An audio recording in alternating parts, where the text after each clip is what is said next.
Here we go. It's quiet at home, it's quiet at home. We may be apart, but we're not alone.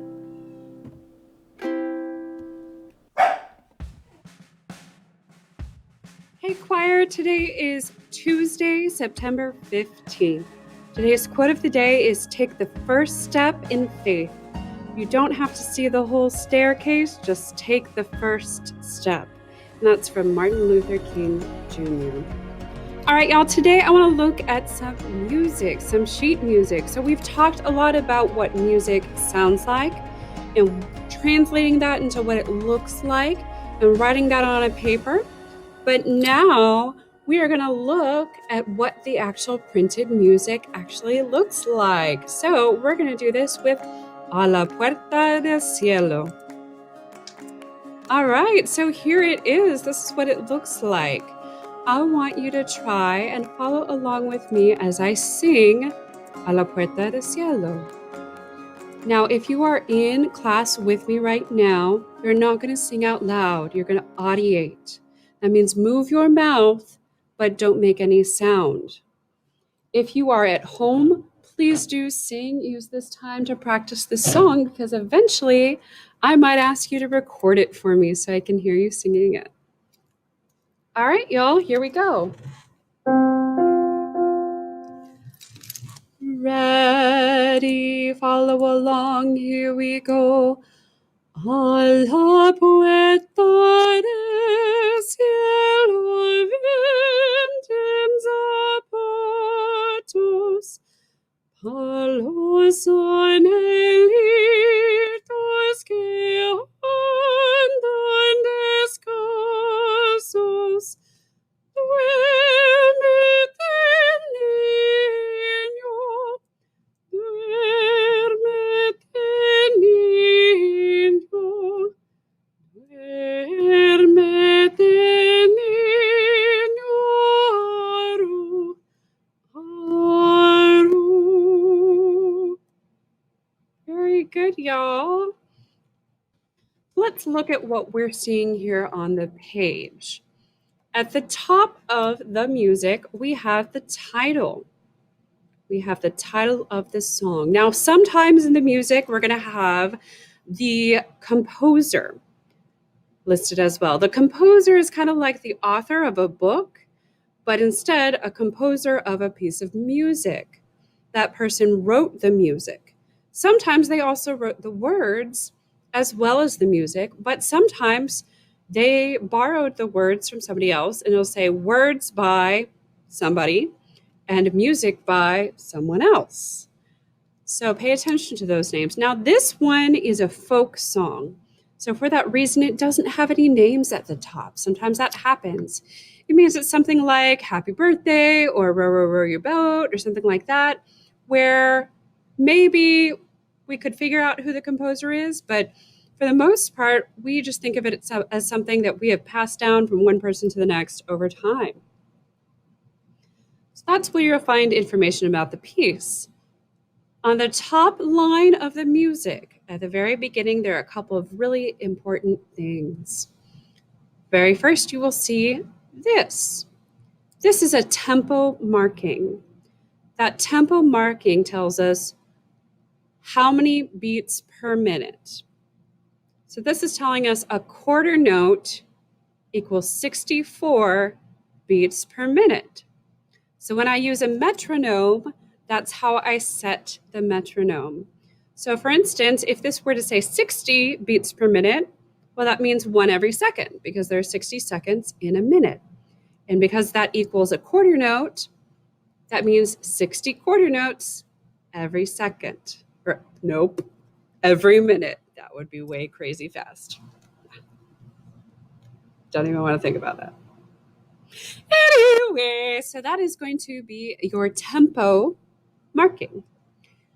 Right here is your clef sign. Clef, not cliff, but clef. Here it is a treble clef. Treble clef means it's a little bit higher And if you see a bass clef, that means it's pretty low. So we're singing in the treble clef right now. All right, now next to the treble clef is this cymbal. Now, from our study of music symbols and dynamics and notes and rests yesterday, you might know this is a flat. This flat, or if there's a collection of flats or a collection of sharps, is a key signature. A key signature is going to tell us where do is, and we're going to learn more about that a little bit further down the line once we're more familiar with note names and solfege. For now, just know that is a key signature.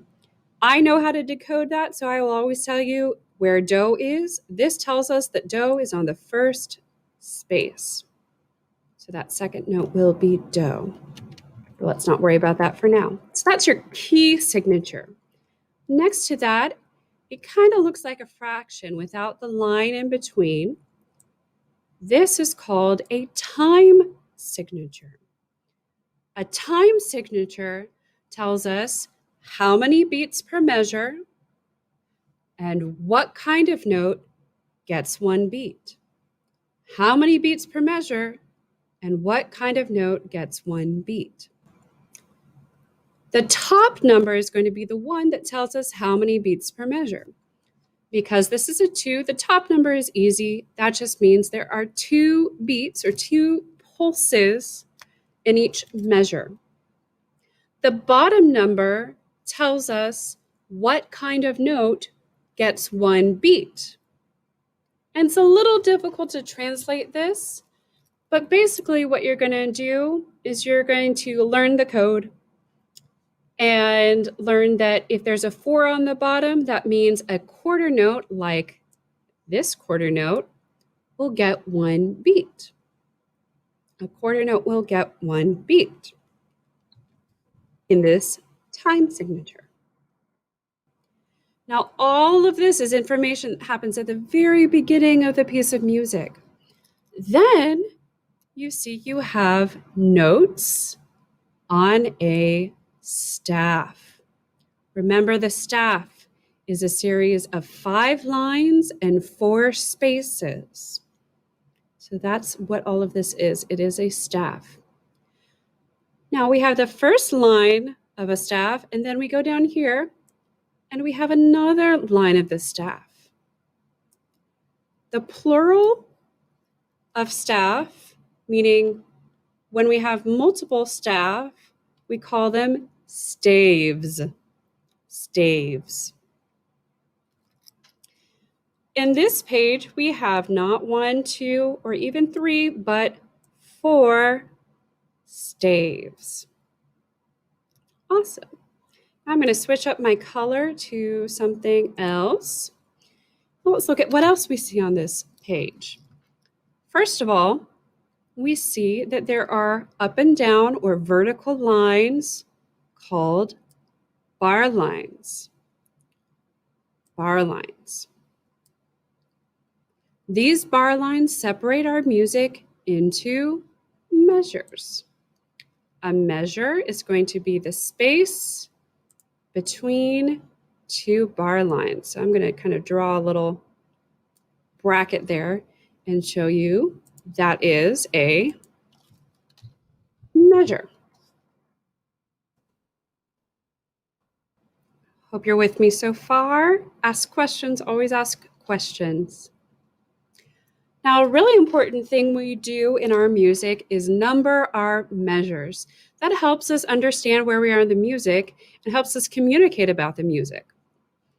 So let me show you what that looks like. I'll just erase those. So for right now, I'm going to put numbers above my measures. This measure right here, between the beginning and this bar line, is measure 1. This measure between this bar line and that bar line is measure 2. This one's measure 3, then 4. Now, when I go to the end of here, I go back to the beginning, but to the next line and start again. Okay, now we've gotten to the end of this first staff. And as we move to the next staff of music, we go on with the next number. Now, in some music, they are going to give you little numbers at the beginning of each staff that will help you have landmarks when you're writing in your measure numbers. So this next measure is measure 5, and I don't have to put that in because it's already there. So I'm going to go on to measure 6, 7, 8. Uh-oh, I missed one. I know I missed one because I got to the end of this one. I said I was in 8.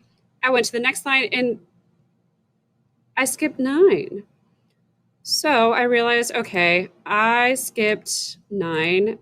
I got to move, or I got to change this one. So we're going to go back over here, put an 8 there, and then a 9 over here. Now we're back on track. There's 10, 11. Hello. Come on. Oh, I selected the wrong thing. See, user error. 11. Nope, not 22. 11. 12. This one's 13, so I know I'm on track. 14. 15. And 16. Now that I've gotten to the end of my piece of music, notice that we have what's that called? A double bar line. That is a double bar line, which tells us the piece of music is over. All right, y'all. So this is a very simple, easy beginning of looking at music like this. We're going to talk more about this next time, and you're going to mark up your very own piece of music like this. Great job, everybody. Have a wonderful day.